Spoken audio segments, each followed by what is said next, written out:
Assalamualaikum warahmatullahi wabarakatuh. Perkenalkan, kami dari grup B, sesi A2, angkatan 19 pada RLK, ingin mempresentasikan mengenai pengecatan jasa training. Pertama-tama, perkenalkan, nama saya Bimantara Hidayah, MPM 18, dan di sebelah saya ada partner saya, silakan. Nama saya Dita Mahfriz Nandani Putri, MPM 19. Baik, selanjutnya kita langsung saja screen mengenai PPT-nya.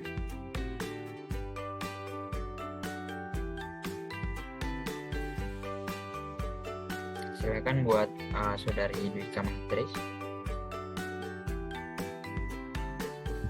Di sini kami akan sedikit membahas tentang resum pengecatan jasa training. Definisi dari pengecatan jasa training sendiri adalah salah satu cara untuk mengamati sel-sel bakteri dengan pemberian zat pewarna kepada sel bakteri. Nah, untuk memudahkan berbagai macam tipe morfologi bakteri. Dengan adanya suatu pewarnaan ini, struktur dari sel akan terlihat lebih jelas bakteri atau mikroorganisme tersebut. Nah, kemudian di sini ada tujuan pengecatan atau pewarnaan dari jasa training, di mana yang pertama yaitu mempermudah melihat bentuk jasad baik bakteri, ragi, ataupun fungi. Kemudian yang kedua yaitu memperjelas ukuran dan bentuk jasad. Yang ketiga melihat struktur luar, dan kalau memungkinkan kita juga bisa melihat struktur dalam jasad ini.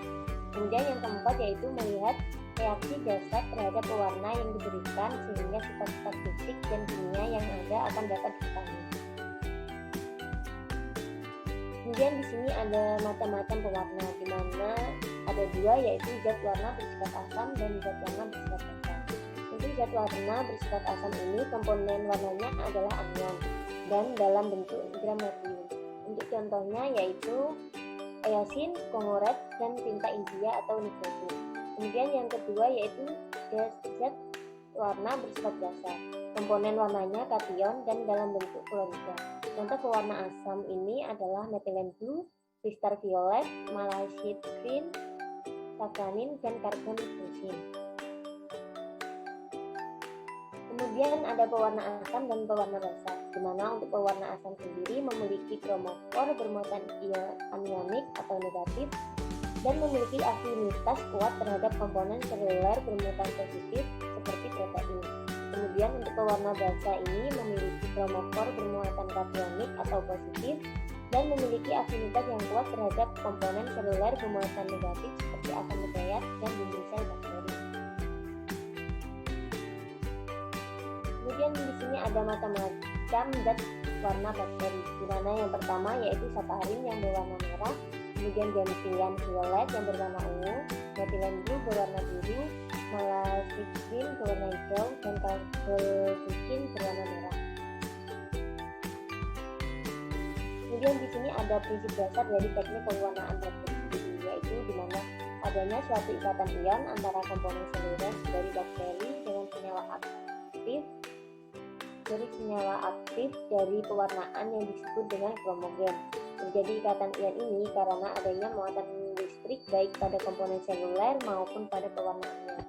Berdasarkan muatan ini maka dapat dibedakan dengan pewarnaan asam dan basa. Pewarnaan ini bereaksi secara kimiawi dengan protoplas bakteri. Nah, apabila sel belum mati, proses pewarnaan ini akan membunuhnya sehingga menyebabkan sel bakteri itu akan mati. Kemudian untuk selanjutnya akan dilanjutkan oleh rekan saya. Ya baik, selanjutnya di sini ada proses fiksasi. Fiksasi sendiri adalah proses melengketkan sediaan pada kaca objek. Pada proses fiksasi, bakteri mati namun tidak lisis. Secara kimia, fiksasi menggunakan metanol, sedangkan secara fisika menggunakan pemanasan di atas nyala api. Selanjutnya di sini ada pewarnaan gram. Pewarnaan gram atau metode gram adalah suatu metode untuk membedakan spesies bakteri menjadi dua kelompok besar, yaitu ada gram positif dan gram negatif. Bakteri gram negatif adalah bakteri yang tidak mempertahankan zat warna metil ungu pada metode pewarnaan gram. Sedangkan untuk bakteri gram positif itu mempertahankan warna ungu gelap setelah dicuci dengan alkohol. Untuk gram negatif tadi tidak. Nah, selanjutnya di sini dalam pewarnaan gram diperlukan 4 reagen, yaitu antara lain yang pertama ada zat warna ungu atau violet kristal, yang kedua ada mordan atau larutan iodin, yaitu senyawa yang digunakan untuk mengintensifkan warna utama.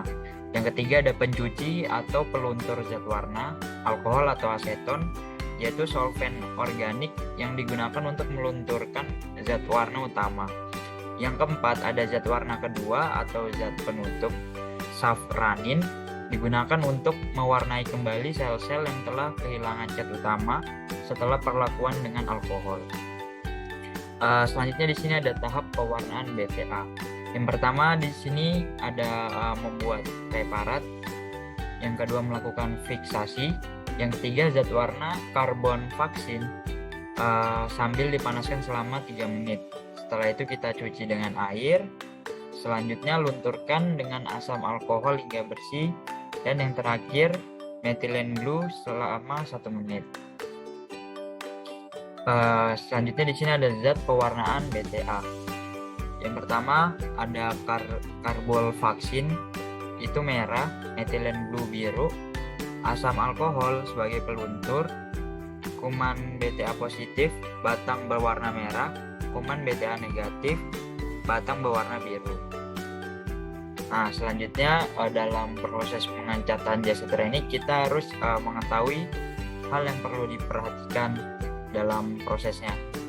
Yang pertama di sini preparat bakteri harus benar-benar kering sebelum diwarnai. Yang kedua, dalam melakukan pewarnaan bakteri harus memperhatikan zat yang digunakan dengan jenis pewarnaan yang dilakukan. Yang ketiga, untuk menghindari hilangnya sediaan pada preparat, cucilah sediaan dengan air mengalir secara perlahan. Yang terakhir di sini ada faktor-faktor yang mempengaruhi dalam proses pewarnaan jasa trenik. Yang pertama ada fiksasi. Fiksasi ini digunakan untuk merekatkan sel mikroba pada objek gelas, mengubah daya ikat zat warna dan membuat sel mikroba menjadi lebih kuat. Yang kedua di sini ada pelunturan zat warna, berpengaruh untuk menghasilkan kontras warna yang lebih baik pada bayangan mikroskop. Yang ketiga ada substrat, berpengaruh pada zat warna asam atau basa yang dapat bereaksi dengan senyawa tertentu. Yang keempat ada intensifikasi warna, digunakan agar pengecatan terlihat lebih kuat. Yang terakhir ada zat warna penutup, kegunaannya untuk memberikan kontras pada sel-sel yang tidak menyerap zat warna utama. Oke, sekian presentasi dari kelompok kami. Kurang lebihnya mohon dimaafkan. Wassalamualaikum warahmatullahi wabarakatuh.